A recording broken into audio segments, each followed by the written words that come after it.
Je ne vis plus parce que j'ai donné ma vie à Christ.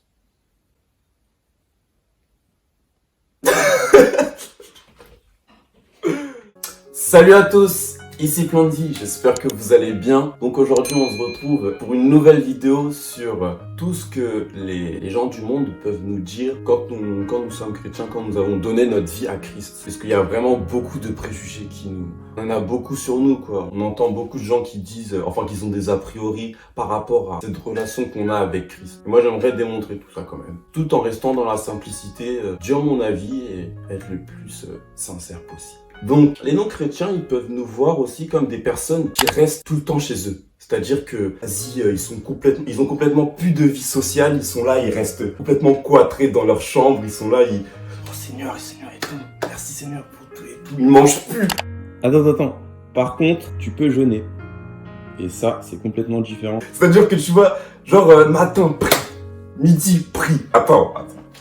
À un bout d'un moment, le Seigneur, tu vois, il sait nos demandes et il sait à quel moment on va passer du temps avec lui. Ce que je veux dire par là, c'est que on va se fixer un temps, on va louer notre Seigneur et après on reprend nos choses de la vie de tous les jours, mais tout en respectant la Bible et en reflétant la gloire de Dieu sur nous. Après, les gens, ils peuvent vraiment croire ça, mais c'est pas vrai. Je vais prendre un exemple sur moi. Moi, je fais de la musculation et tout, mais c'est pas pour autant que, mes objectifs sont complètement différents. Ce que je veux dire par là, c'est qu'en gros, je vais faire mon sport et tout, mais je le fais à la gloire de Dieu. C'est-à-dire, je le fais pour mon entretien, tout ça et tout. On n'est pas complètement coupé du monde, mais on est coupé, mais d'une manière à respecter ce que la Bible nous dit. Après, il y a beaucoup de gens qui nous disent que on est complètement fermé, c'est-à-dire qu'on ne veut pas se mélanger aux gens. Mais moi, je dirais que c'est faux.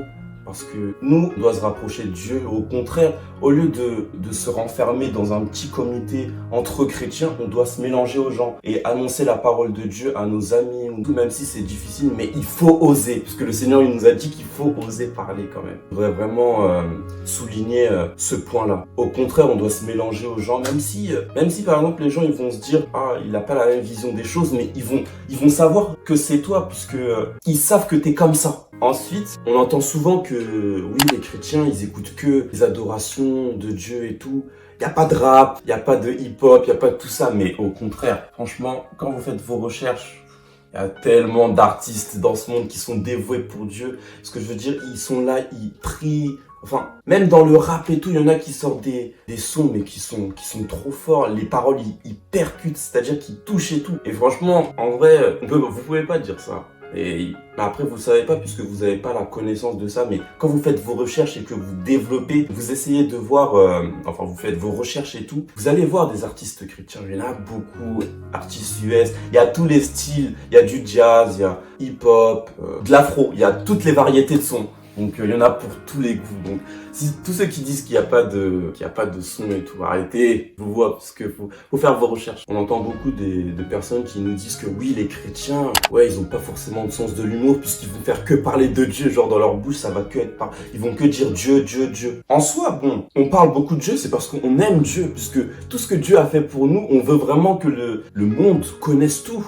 Quand quelqu'un va entamer une discussion, c'est pas genre le gars il va dire ouais tout, je vais aller regarder un match de foot. Ah non mais moi je prie ce soir et tout. Non, je sais pas, soit si t'aimes bien le foot, bah tu vas regarder le match de foot, mais t'as ta relation avec le Seigneur, tu vois, c'est personnel. Et ça, faut vraiment que les gens comprennent ça. C'est personnel quoi.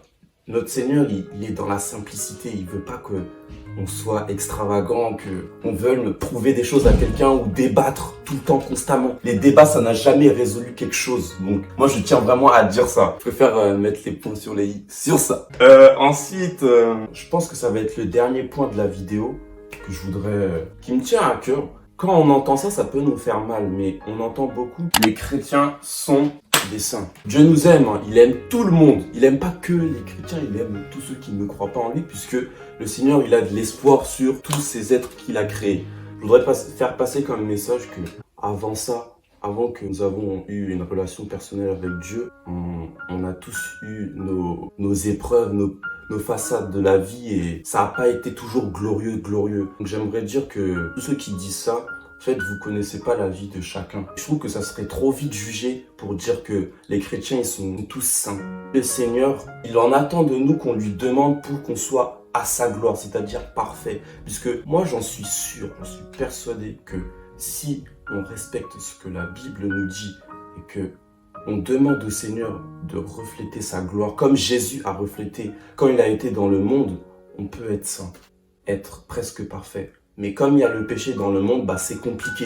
Mais c'est pour ça qu'il faut passer du temps avec Dieu, quoi. Même entre nous, quand on est à l'église ou quoi, entre chrétiens ou quoi, on a beaucoup tendance à dire que, ouais, par exemple, voilà, je vais prendre un exemple, les pasteurs. Quand on voit un pasteur, on se dit, waouh, c'est incroyable, il vit que pour Dieu et tout. Quand il prêche, c'est fort, le Saint-Esprit, il est là et tout. Mais faut pas oublier que c'est un être humain et que lui aussi, il a sa vie personnelle. Et il a vécu des péchés et il n'y a personne qui est au-dessus de quelqu'un. Il y a juste Dieu. Il y a Dieu, le Seigneur, l'Éternel, Tout-Puissant, qui est là et qui est au-dessus de nous. Il n'y a pas des êtres humains qui sont plus forts que nous, ce que je veux dire. Enfin, quand je dis plus fort, il n'y a pas de favoritisme. On est tous au même niveau. Et ça, faut vraiment qu'on comprenne ça et que ça rentre dans notre petite tête, là, en vrai, franchement. Que, au lieu de faire des différences ou quoi, de se comparer, constamment comparer notre foi et tout, qu'on soit tous unis, que si quelqu'un il nous voit, au lieu de nous juger tout de suite, il aille nous voir et qu'il confie ce qu'il a à confier. Et on prie ensemble, qu'on s'aide mutuellement. C'est la meilleure des choses. Je pense que le Seigneur, il veut qu'on ait des relations comme ça avec tout le monde. Que ce soit pas la guerre, que quand on se voit, on commence direct à juger en se disant « Ouais, je sais pas, lui, il est comme ça », alors qu'on connaît même pas la personne. Et quand on va lui parler, on va se dire « Ah ouais, elle est gentille en fait, tu vois ». Même moi, je suis dans ce cas-là, il y a des choses à régler, mais le seul moyen de tout régler, tout ça, aller dans votre endroit le plus isolé, dans votre chambre ou dans une petite cabane, je sais pas. Mais priez et demandez que le Seigneur, il répare tout ce que vous avez en vous, par exemple, de juger ou quoi.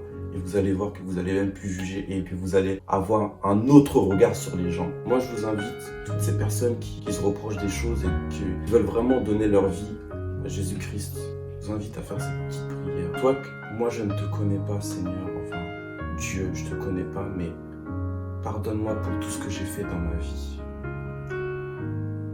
Je suis conscient de tout ce que j'ai fait, mais pardonne-moi. Et je veux vraiment te donner toute ma vie entière, que tu gères toutes mes pensées. Au nom de Jésus. Amen. C'était Plan de Vie. Bonne toi.